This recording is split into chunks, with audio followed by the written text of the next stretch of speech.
Rádio Rio de Janeiro, a emissora da Fraternidade, passa a apresentar Luz na Penumbra, programa que leva ao seu coração a mensagem da doutrina espírita.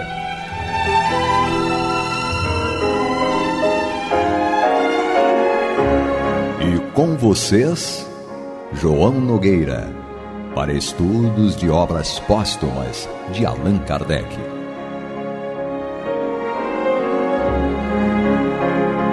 Meus queridos amigos e irmãos, aqui estamos nós, uma vez mais, com alegria renovada para o estudo de obras póstumas. Esse livro absolutamente fantástico, esse livro que, é óbvio, precisamos nos apoiar em outros livros da codificação para nós podermos compreender exatamente em que momento Kardec estava falando, em que momento ele está nos transmitindo esses ensinamentos que nós vamos estudar. Por quê?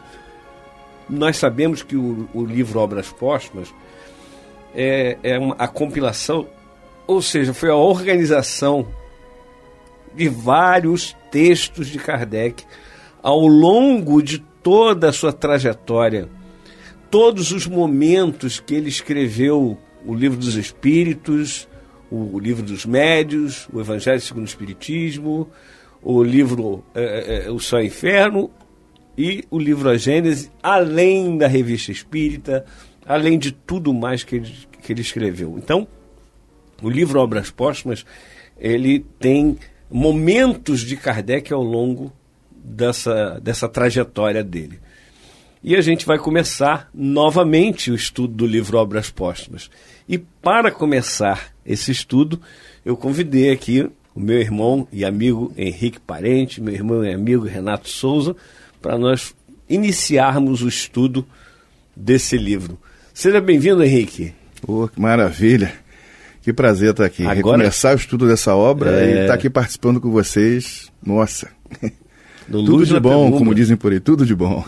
Renato, seja bem-vindo. É isso aí, Jesus nos conduza. É isso aí. Como diz Maria de Fátima Miranda. É isso? Então. Então vamos, sem demoras, começar o estudo do livro Obras Póstumas, ou recomeçar. Vamos nessa viagem até o final do livro novamente. Depois recomeçamos novamente, porque sempre tem algo novo para nós. Se não é novo no livro, na escrita, vai ser novo dentro da gente, né? De compreensão. Começa o livro pela biografia de Allan Kardec. É óbvio que nós sabemos que aqui nós temos a nossa Amélie Gabrielle Boudet, que encontrou os textos, que pegou os textos, levou para Leymarie. Leymarie, então, fez o trabalho da compilação e da publicação desses textos todos que nós vamos dar conhecimento a vocês, para quem não conhece, é óbvio. E nós vamos, esse texto aqui que nós vamos iniciar, que é a biografia de Kardec, está na Revista Espírita de maio de 1869. Então, tem muita coisa que está no livro Obras Póstumas que também está na Revista Espírita em algum dos anos. É por isso que nós vemos que em cada momento tem lá o texto de Kardec. E por que está em maio de 1869? Porque foi exatamente após ou no último número, que foi após o desencarne de Allan Kardec. Já me falaram que era para não falar desencarne, falar desencarnação, mas não tem problema. Eu estava pensando isso. Os espíritos superiores dizem a Kardec o seguinte: entendei-vos, usai as palavras que quiserdes.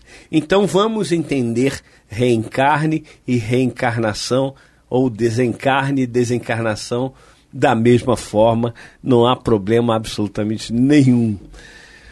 É ainda sob o guante da dor profunda que nos causou a prematura partida do fundador da doutrina espírita, que nos abalançamos a uma tarefa simples e fácil para suas mãos sábias e experientes, mas cujo peso e gravidade nos esmagariam se não contássemos com o auxílio eficaz dos bons espíritos e com a indulgência dos nossos leitores. Começa aqui o texto falando de uma coisa que realmente acontecia.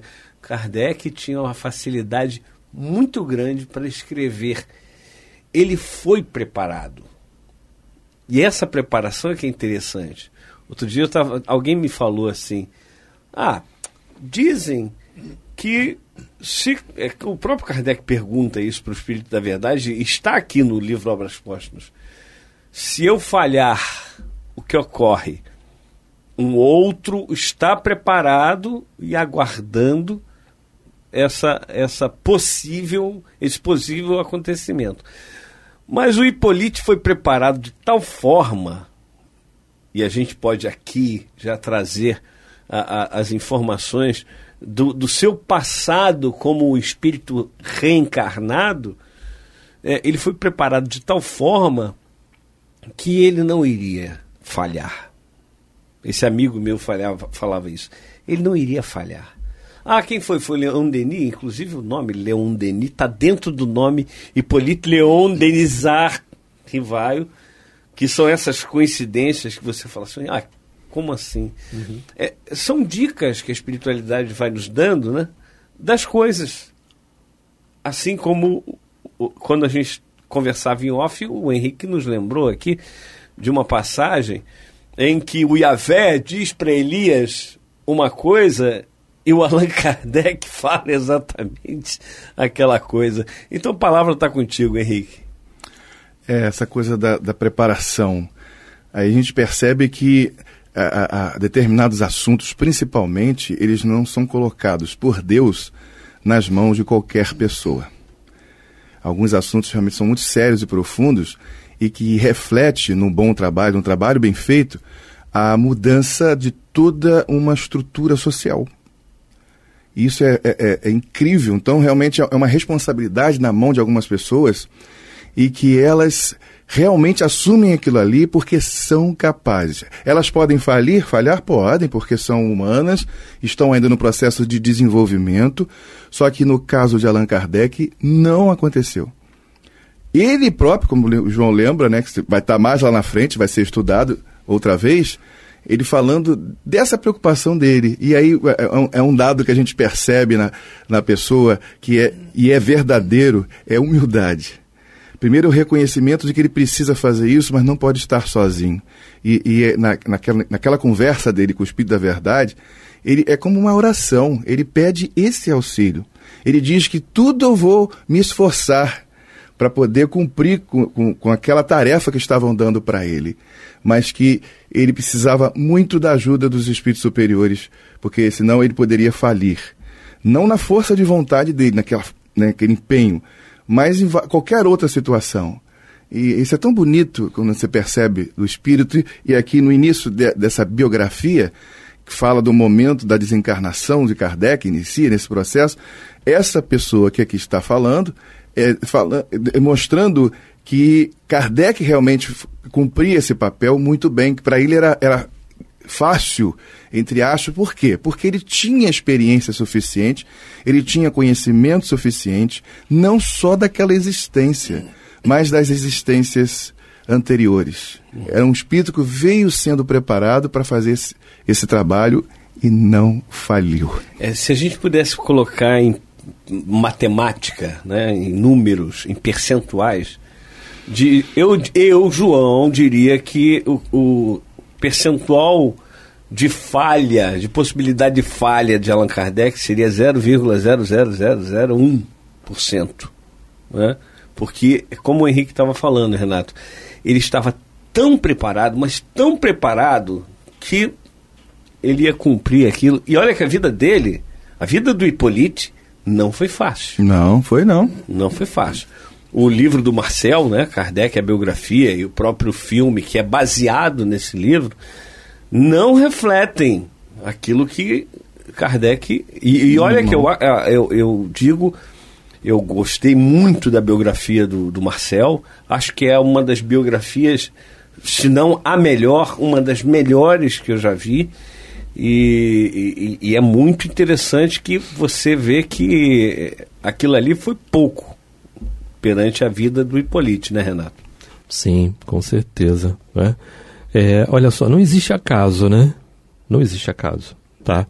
Nós conversávamos aqui sobre a questão do quanto nós somos socorridos, não é verdade? E somos socorridos dentro do nosso anseio de claridade, tá? Imagina o anseio de claridade do Kardec. E a gente abre um parênteses aqui, porque algumas pessoas ao longo da minha jornada disseram para mim assim: vocês idolatram o Kardec. Eu falei, não. Nós damos a ele o merecimento necessário que corresponde ao sacrifício que ele fez para trazer para a gente isso aqui. Tudo isso que nós temos hoje. É diferente. Reconhecimento. É isso, reconhecimento. E a palavra idolatrar, ela não vai nos dizer assim o que é, na realidade, essa admiração grandiosa que nós temos por esse espírito. Exato. Então, idolatrar, as pessoas ligam muito idolatria a Deus. Vamos idolatrar só a Deus. Eu idolatro só a Deus. Isso é uma forma, digamos, poética de se falar. Sim. A gente pode mudar as palavras, como eu falei da palavra desencarne, reencarne, enfim. As palavras, elas são feitas para nós nos comunicarmos. Então, nós admiramos absurdamente esse espírito. Eu, particularmente, admiro absurdamente. Verdade. Quando a gente pensa no Allan Kardec, enquanto o Hipólite Léon Denisard Rivaio, e remonta ali desde o início dos estudos dele, e ele ingressa lá no Instituto Yverdon de Henri Pestalozzi, um dos maiores pedagogos da história da humanidade. E aí a gente imagina assim, o Hipólite estudou lá com ele. E existiam vários outros jovens que estudavam com ele. Aí a gente pergunta assim, mas o Pestalozzi, quando viajava para poder fazer palestras, ministrar cursos em outros países, em outras cidades, colocava um jovem de 14 anos de idade para assumir um instituto, que era o Hipólite Léon Denisard Rivaio, ou seja, o Allan Kardec. Dentre todos os outros jovens, o Pestalozzi escolhia aquele jovem, 14 anos de idade, para poder assumir tudo, tanto a parte pedagógica e administrativa do local. Por que será? A gente tem que se perguntar. Ele é melhor dos outros? Em que contexto? É melhor, mas talvez o mais capacitado. Porque o Pestalozzi, ele tinha uma organização incrível, onde tudo era partilhado. Ele estabelecia uma democracia tão grande entre ele, a administração dele e os alunos, tudo era decidido entre todos. Então não era uma imposição do Henri Pestalozzi, que o Kardec, lá, na época o Hipólite, ele ficasse. Mas aquilo ali, com certeza, era um consenso de todos os outros, porque aquele jovem era realmente incrível. E não é à toa que ele desenvolveu a sua vida acadêmica, pedagógica, e participou da vida adulta de academias de ciências, e a gente vai ver a capacidade deles de argumentar e tudo mais. O trabalho dele no espiritismo foi o coroamento daquilo que ele sempre fez a vida inteira, o interesse pela educação. Poderia ter ido por outros caminhos profissionais, poderia ter sido médico, como alguns às vezes querem colocar ele como médico, poderia ter sido um jurista, porque vem de família que também estava dentro desse contexto. Ele poderia fazer o que ele quisesse, mas o interesse dele era despertar o ser humano. Exato. Não só na intelectualidade, mas despertar também valores morais. O professor. Exato. Então, Deus, dentro desse contexto do anseio de claridade, Deus escreve certo por linhas certas. Não são por linhas erradas, né? Ou tortas. Eu costumo dizer o seguinte: Deus escreve certo por linhas que enxergamos tortas. Exato, perfeito. Mas elas estão certíssimas. Certíssimas, né? Retilíneas, com certeza. Então, dentro desse contexto todo, sem dúvida, foram vindo ao planeta demais espíritos para dar continuidade toda essa obra que foi trazida. Então nós temos, por exemplo, em Brasil, Coração do Mundo, nós temos Dr. Bezerra de Menezes, né?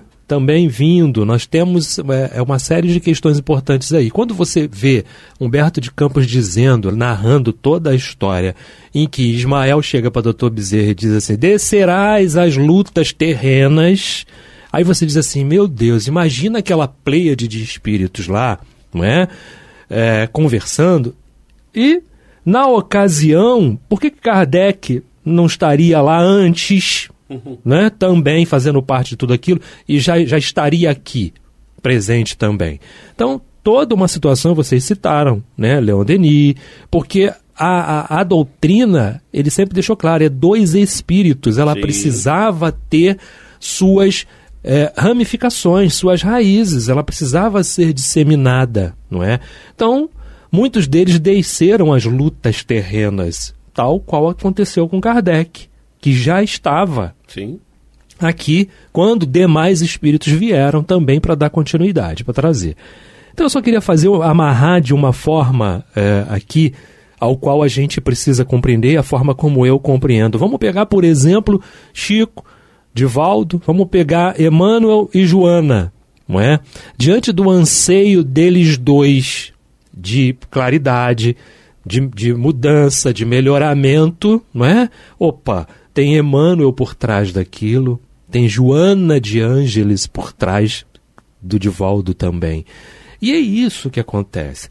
Kardec foi super, hiper amparado, não é? Não poderia dar errado, e não daria, porque Deus já sabia que não daria errado, porque ele enxerga lá na frente. Claro, com certeza. Agora, para o Renato, é bem diferente. O meu anseio de claridade perante o anseio de claridade de Kardec, né? Desse espírito, nossa, tem uma diferença, tá? Interessante, né? Tem uma diferença muito grande.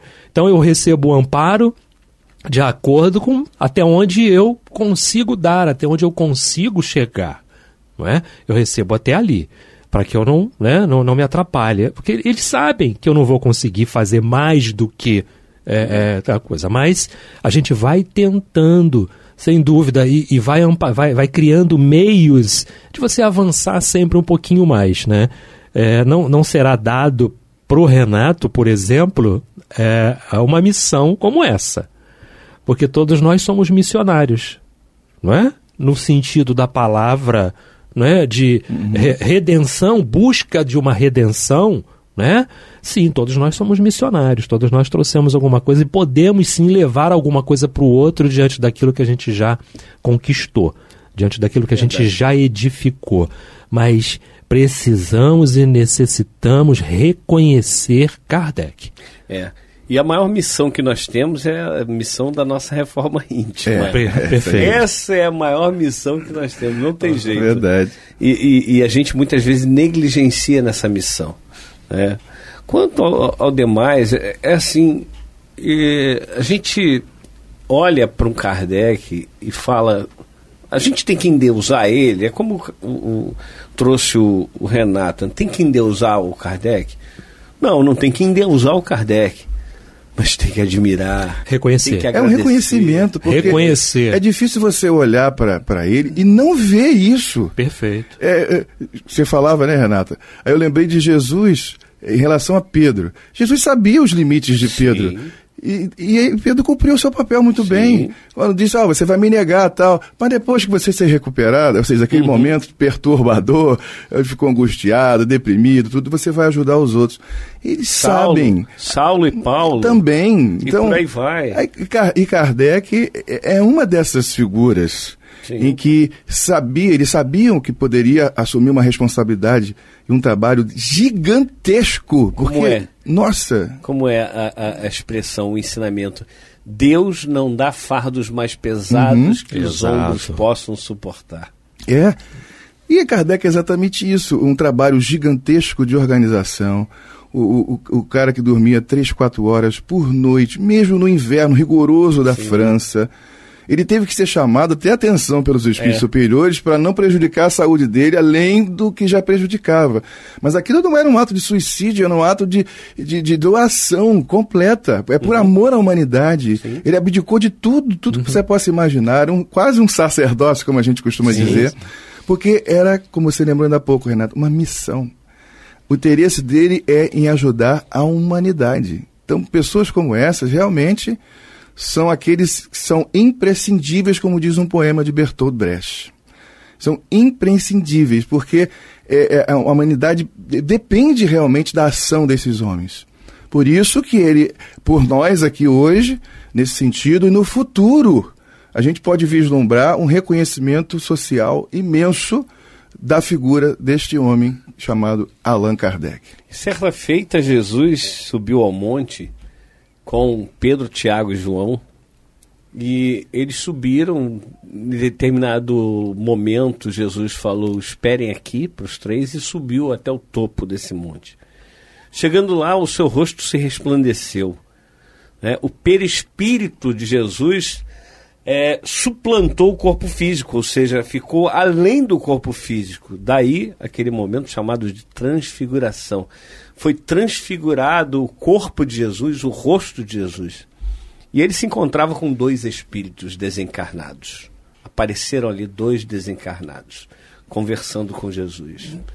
Certamente os discípulos não entenderam. Os 3, Pedro, Tiago e João, não entenderam. O que é aquilo? Quem são aqueles?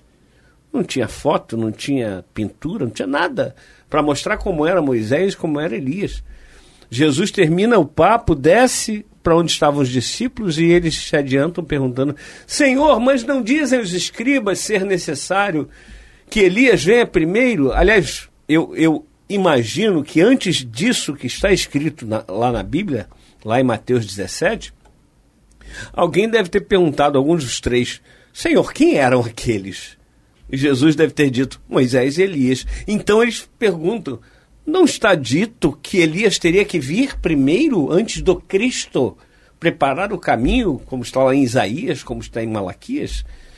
E Jesus nos dá uma amostra daquele Espírito que encarnou como Elias 900 anos aproximadamente antes de Jesus. Elias virá e restaurará todas as coisas. A Gênesis capítulo 17, item 37. Elias virá e restaurará todas as coisas. Eu, porém, vos digo, ele já veio, mas vós não o reconhecestes. Então entenderam os discípulos que lhes falaram a respeito de João Batista. João Batista já tinha desencarnado. Ele se apresenta ali não como João Batista, mas como Elias, para dar a lição que era do futuro, da futura reencarnação do Espírito que animou Elias, João Batista. E quem é que ajudou a restaurar todas as coisas, ou seja, pôr as coisas todas de acordo com o verdadeiro pensamento do Cristo?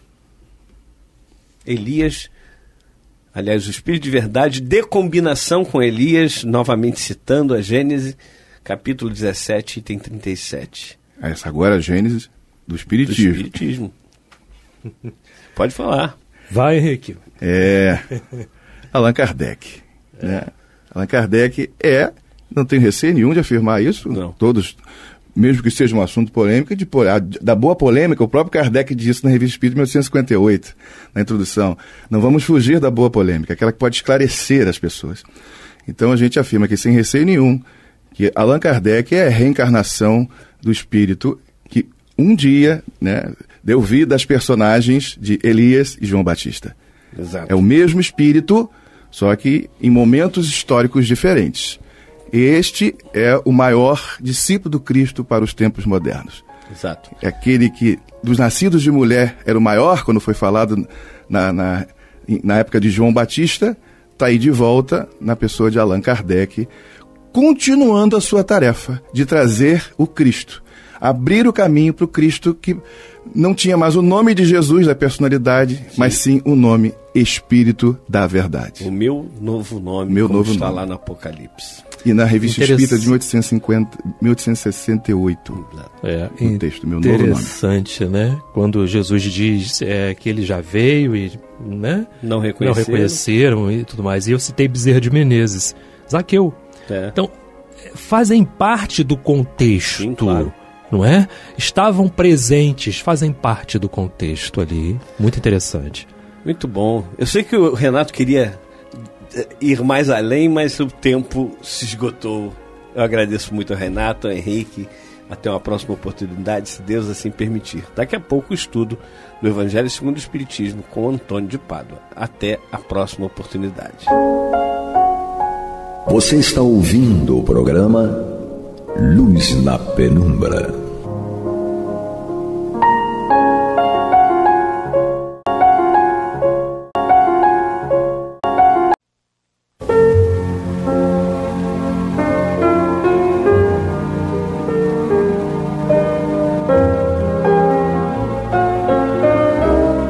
A Rádio Rio de Janeiro está levando ao seu lar e ao seu coração a mensagem consoladora da doutrina espírita, através do programa Luz na Penumbra.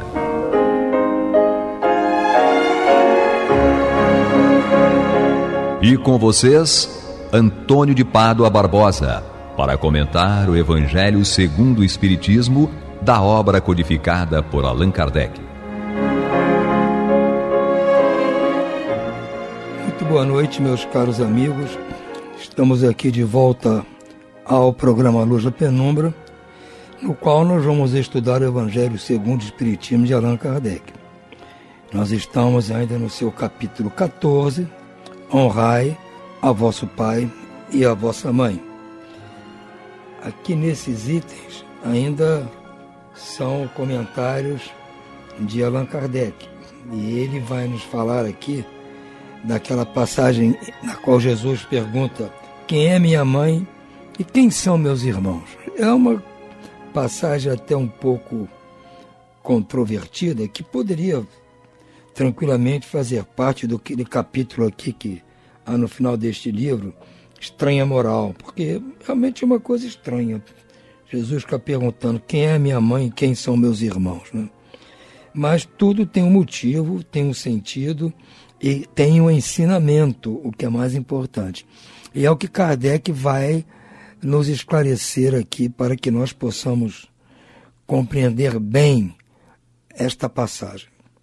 Então está aqui, ele está se referindo aos evangelhos de Marcos e de Mateus, nos quais consta o seguinte: e tendo vindo para casa, reuniu-se aí tão grande multidão, que eles nem podiam fazer sua refeição. Sabendo disso, vieram seus parentes para se apoderarem dele, pois diziam que perderam o juízo. Entretanto, tendo vindo sua mãe e seus irmãos, e conservando-se do lado de fora, mandaram chamá-lo. Ora, o povo que se assentara em torno dele, lhe disseram: tua mãe e teus irmãos estão lá fora e te chamam. E ele lhes respondeu: quem é minha mãe e quem são meus irmãos? E, perpassando o olhar pelos que estavam assentados à sua volta, disse: eis aqui minha mãe e meus irmãos, pois todo aquele que faz a vontade de Deus, esse é meu irmão, minha irmã, minha mãe. E aí é que nós ficamos, às vezes, assim, como dizia o outro, encafifados com essa história, porque aqui mesmo, neste capítulo, está nos lembrando aquele mandamento de Moisés: honrai a vosso pai e a vossa mãe, que é o próprio título aqui do capítulo. E aí a mãe de Jesus se aproxima dele, manda chamá-lo. Ele manda perguntar: quem é a minha mãe? Quem são meus irmãos? E olhando para o povo diz: aqueles que fazem a vontade de Deus são meu irmão, minha irmã, minha mãe. Então nós temos que entender o que Jesus quis mostrar com isso. Com certeza não foi, vamos dizer assim, desprezar a mãe ou os irmãos, né? Porque quase com a mãe seria até um atentado à própria lei, né? A lei judaica. Então Kardec traz aqui a sua explicação.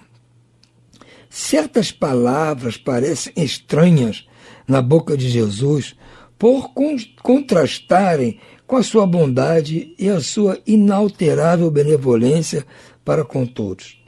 Os incrédulos não deixaram de tirar daí uma arma, pretendendo que ele se contradizia. Um fato irrecusável é que sua doutrina tem por base essencial, por pedra angular, a lei do amor e da caridade. Ele não podia, pois, destruir de um lado o que estabelecia do outro. Daí essa consequência rigorosa. Se certas posições suas se acham em contradição com aquele princípio básico, é que as palavras que lhe atribuem foram mal reproduzidas, mal compreendidas ou não são suas. Então vejamos bem, o que Kardec está nos dizendo aqui? Como essas palavras de Jesus, por exemplo, traduzem para qualquer um uma estranheza, não é? E aquelas pessoas incrédulas se aproveitam disso para dizer que ele se contradizia, ao mesmo tempo que pregava a lei de Moisés, mandando honrar pai e mãe, ao mesmo tempo fica perguntando quem é a mãe, não reconhecendo ou não querendo nem atender a própria mãe. Então tem que ter uma explicação. Então Kardec faz a seguinte constatação: disso tudo sai uma consequência rigorosa. Uma consequência é isso. Se certas proposições de Jesus se acham em contradição com aquele princípio básico, ou seja, se aparentemente essa posição de Jesus neste momento está em contradição com o princípio básico que é a lei de Moisés, é que ou que as palavras que lhe estão atribuindo foram mal reproduzidas, ou seja, aquilo que ele falou, quando alguém transcreveu, não transcreveu corretamente, ou foram mal compreendidas, ou seja, as pessoas que leram foram bem escritas, é isso mesmo que está escrito. Nós não estamos compreendendo bem o que ele quer dizer, ou então não são palavras de Jesus. Uma dessas três hipóteses, nós temos que analisar e ver qual que se aproxima mais do bom senso, né? Daquilo que a gente entende como o certo. Causa justa admiração que, nesta circunstância, Jesus mostrasse tanta indiferença para com seus parentes e, de certo modo, renegasse sua mãe. Em relação a seus irmãos, sabe-se que jamais tiveram simpatia por ele. Espíritos pouco adiantados não lhe compreendiam a missão. Aos olhos deles, a conduta de Jesus era estranha e seus ensinamentos não os tocavam, já que nenhum o seguiu como discípulo. Parece mesmo que partilhavam, até certo ponto, das prevenções de seus inimigos. O que é certo, afinal, é que o acolhiam mais como um estranho do que como um irmão. Quando aparecia a família, João dizia positivamente no capítulo 7, versículo 5º, que eles não acreditavam nele. Ou seja, João, no seu evangelho, diz que a família de Jesus não acreditava nele. Quanto à sua mãe, ninguém ousaria contestar a ternura que lhe dedicava, mas é preciso convir, igualmente, em que também ela não fazia ideia muito exata da missão do filho, pois jamais a viram seguir os seus ensinos, nem dado testemunho dele, como fez João Batista. O que nela predominava era a solicitude maternal. Quanto a Jesus, supor que ele haja renegado sua mãe, seria desconhecer-lhe o caráter. Tal pensamento não podia animar aquele que disse: honrai a vosso pai e a vossa mãe. Deve-se, pois, buscar outro sentido nas suas palavras, quase sempre veladas sob a forma alegórica. Jesus não desprezava nenhuma ocasião de dar um ensino. Aproveitou, portanto, a que lhe oferecia a chegada de sua família para estabelecer a diferença que existe entre a parentela corpórea e a parentela espiritual. Então, Jesus estava querendo mostrar, neste caso, a diferença que há entre a parentela nossa aqui, consanguínea, e a parentela espiritual, que é o item que vai ser estudado agora, subsequentemente aqui, por Allan Kardec, o item 8º, parentela corpórea e parentela espiritual. Vamos acompanhar para ver qual é a distinção que Kardec propõe, esses dois tipos de parentela. Os laços de sangue não estabelecem necessariamente vínculos entre os espíritos. O corpo procede do corpo, mas o espírito não procede do espírito. Porque o espírito já existia antes da formação do corpo. Não é o pai que cria o espírito de seu filho, apenas lhe fornece o invólucro corpóreo, cumprindo-lhe, no entanto, auxiliar o desenvolvimento intelectual e moral do filho, para fazê-lo progredir. Os espíritos que encarnam numa mesma família, sobretudo como parentes próximos, são, na maioria das vezes, espíritos simpáticos, espíritos afins, ligados por relações anteriores que se traduzem por uma afeição recíproca na vida terrena. Mas também pode acontecer que sejam completamente estranhos uns aos outros, divididos por antipatias igualmente anteriores que se expressam na terra por um mútuo antagonismo, a fim de lhes servir de provação.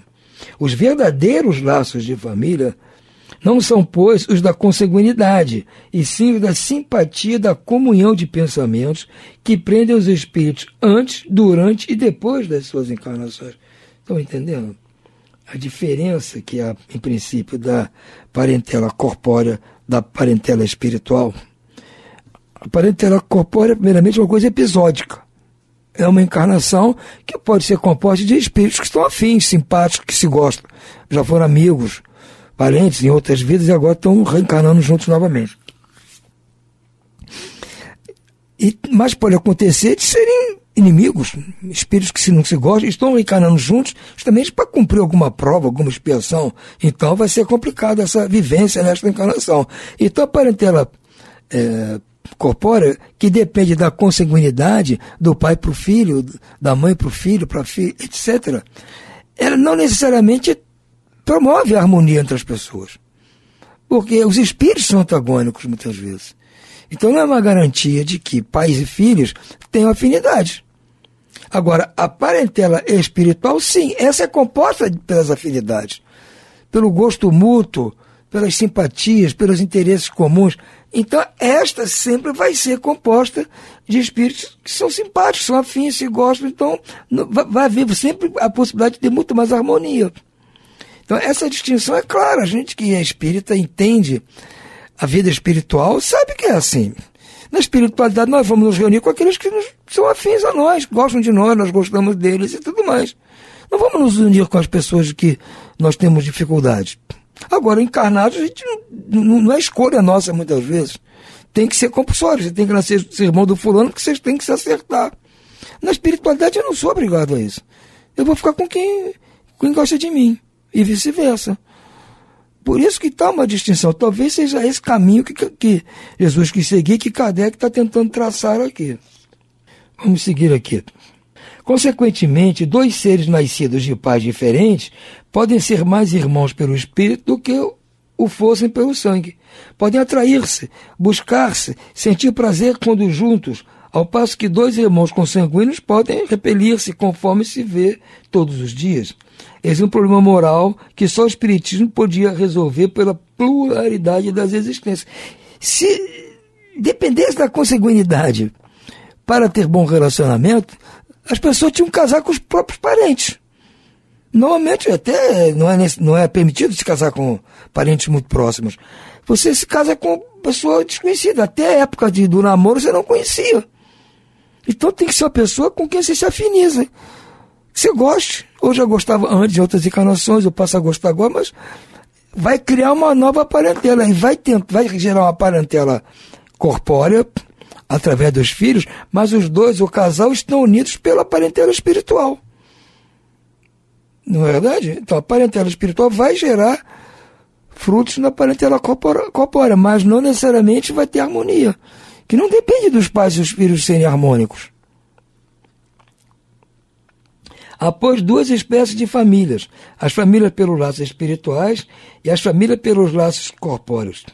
As primeiras são duráveis e se fortalecem pela purificação, perpetuando-se no mundo dos espíritos através das várias migrações das almas. As segundas, frágeis como a matéria, se extinguem com o tempo e muitas vezes se dissolvem moralmente já na existência atual. Foi o que Jesus quis tornar compreensível, dizendo a seus discípulos: aqui estão minha mãe e meus irmãos, isto é, minha família pelos laços do Espírito. Pois todo aquele que faz a vontade de meu Pai que está no céu é meu irmão, minha mãe e minha irmã. Então ele está mostrando, claro, que está se referindo à parentela espiritual. E aqueles que estavam ali o acompanhando, ouvindo, tentando aprender, tentando seguir seus ensinamentos, estavam formando uma parentela espiritual. Então diz, se esses fizerem a vontade do Pai que está no céu, ou seja, seguirem aquilo que eu estou ensinando, seguirem a minha doutrina, são meus irmãos, minha irmã e meus pais, minha mãe. Porque são a minha parentela espiritual. A minha mãe carnal, meus irmãos, eventualmente podem fazer parte. Se eles cumprirem a vontade do Pai que está no céu, vão fazer parte da minha parentela espiritual. Mas se não cumprirem, quiserem levar a sua vida a seu modo, desprezando esses ensinamentos, vão ser simples parentes consanguíneos, eventuais, só nesta vida.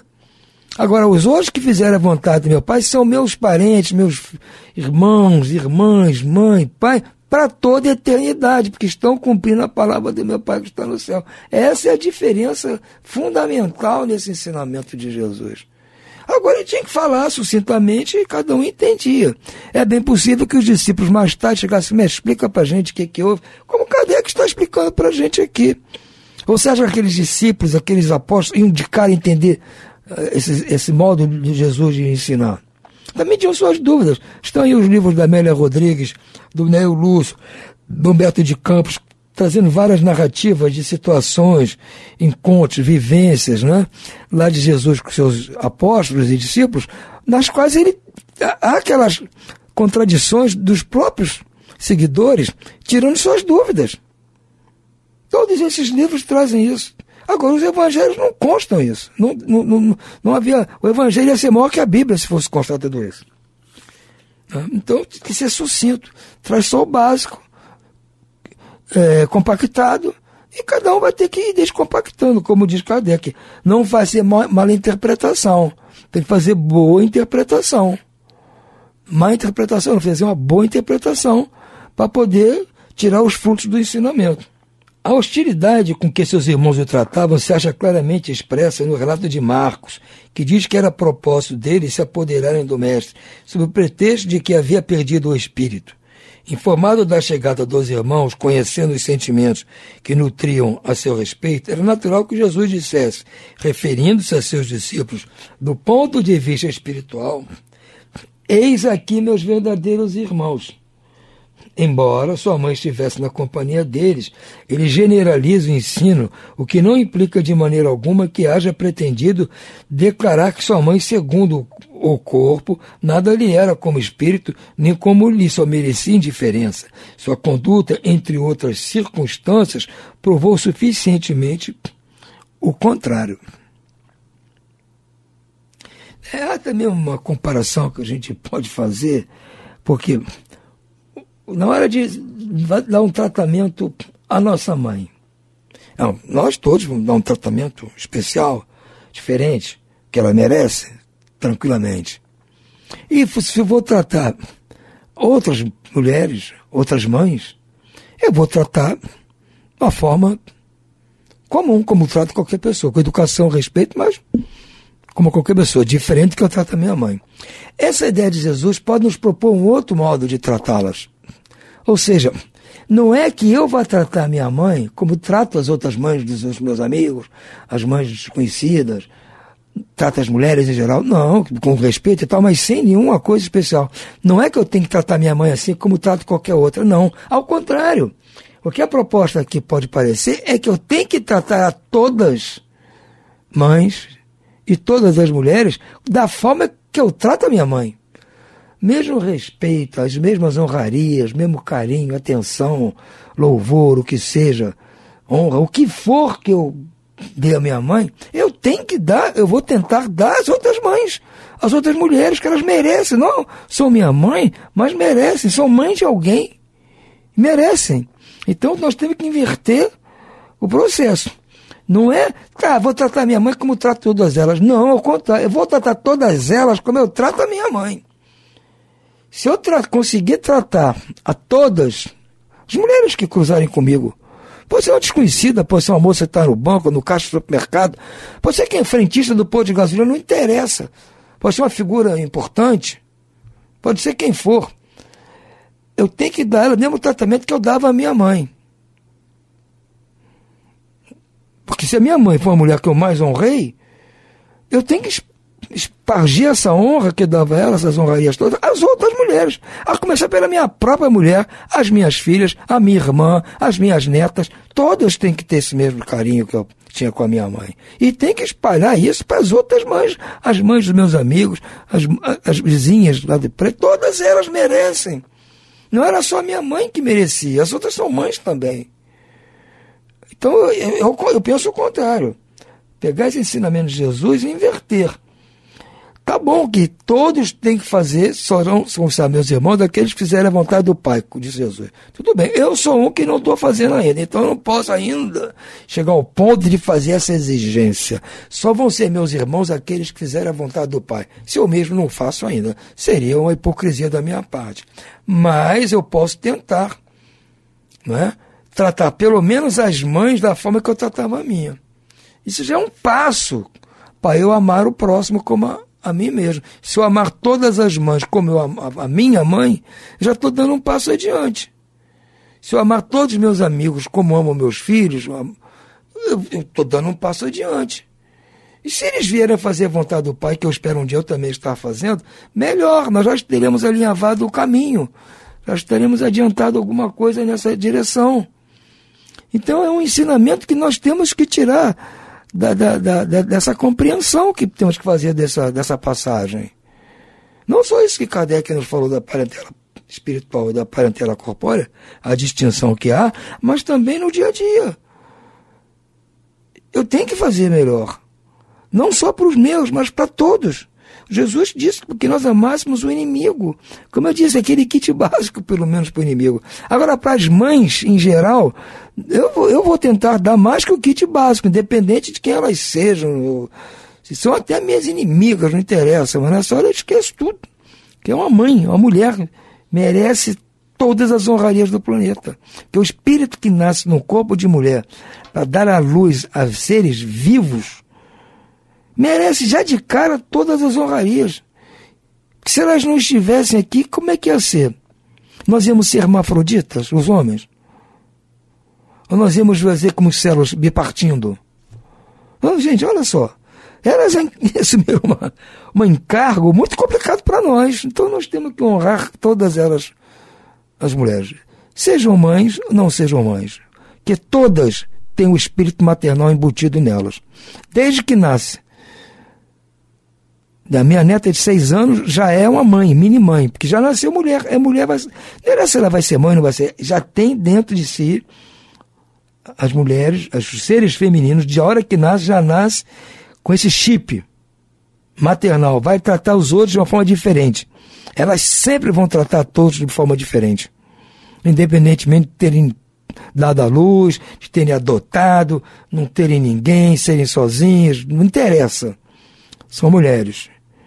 E todos nós temos que honrá-las da melhor e da mais alta forma possível. Por hora nós vamos ficando por aqui. Muito boa noite e muita paz.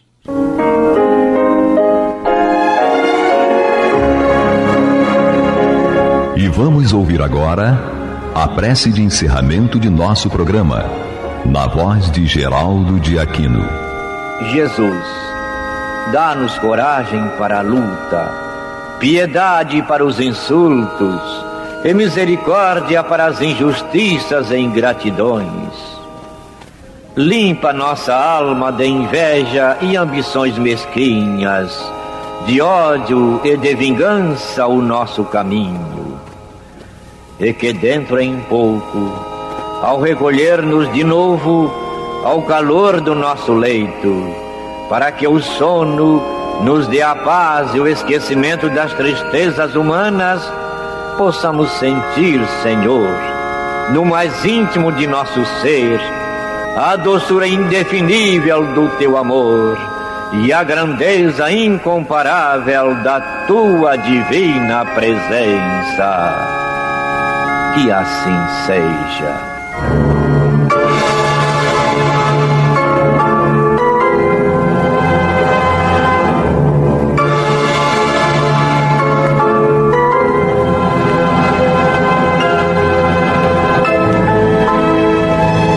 Acabamos de apresentar o programa Luz na Penumbra,